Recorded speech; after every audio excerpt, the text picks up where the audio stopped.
Alec had never been good at living halfway, thus people mistook him for being controlling. They are terrified of him. Why his love came out sharp-edged, all rules and boundaries and vigilance. Why did Aratina feel suffocated? Because Alec guarded what he loved like it could be taken from him at any moment. What no one saw was where he went when he finally loosened his grip. Tonight he drove across Boise with the windows down, the city lights blurring into streaks of gold and blue. In the passenger seat lay a bouquet wrapped in simple brown paper, deep violet hyacinths, their scent sweet and faintly green, his favorite. Not because they were rare, because they survived the cold. The bowling alley was loud in the way only places filled with forced joy could be, pins crashing, laughter too sharp, pop music echoing off polished floors. Alec spotted him instantly. Julian Ashcroft, medical student, trust fund calm, dark hair cut just long enough to fall into his eyes when he laughed, the kind of man who looked like he belonged everywhere without trying. Julian turned, saw Alec, and smiled. That smile undid him every time. "You brought them again," Julian said, eyes flicking to the flowers as Alec handed them over. "I know you pretend not to like them," Alec replied. "But you do." Julian laughed softly. "I don't pretend." They didn't kiss, not here. Not because they were hiding, but because they didn't need to prove anything. Their hands brushed instead, fingers lingering in a way that spoke volumes to anyone paying attention. They bowled terribly. Julian was competitive in theory, terrible in practice. Alec overthought every throw. By the third frame, they were laughing too hard to care. "You're tense," Julian said, lining up his shot. "Occupational hazard." "Medical school," Julian teased. "Family," Alec corrected. Julian didn't press. He never did. Later, much later, they slipped away, back to Julian's place on the edge of the foothills. Not a mansion, despite the Ashcroft name.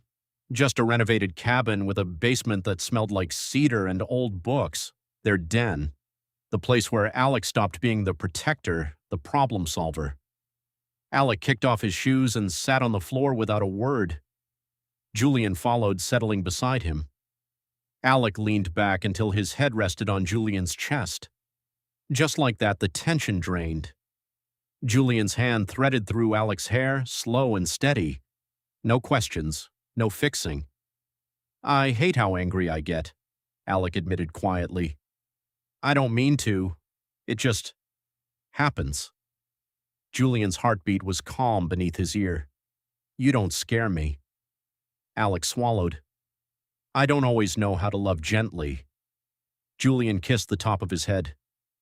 "You don't have to be gentle here." The silence that followed wasn't empty. It was ancient.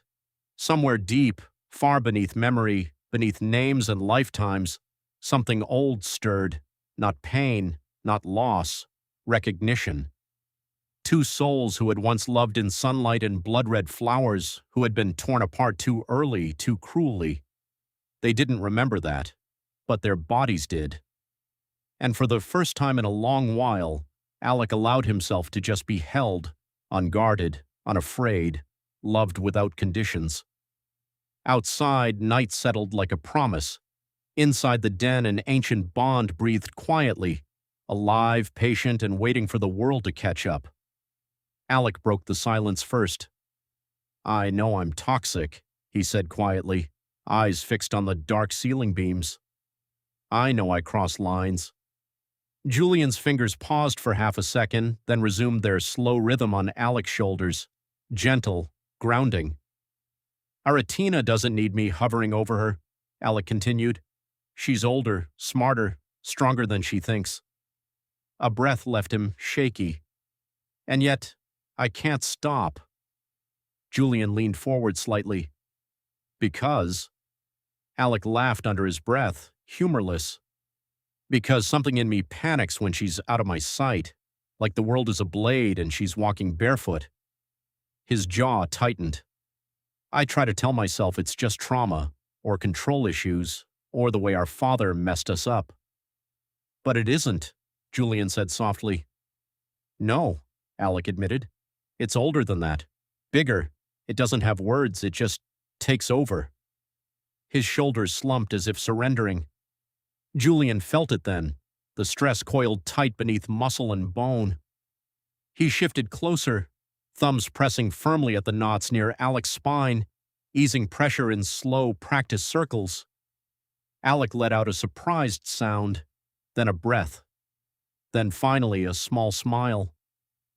"Don't do that," Alec murmured. "You make it hard to stay angry at myself." "That's the point," Julian replied. Alec shifted, turning until he could lie back fully, his head resting on Julian's knees.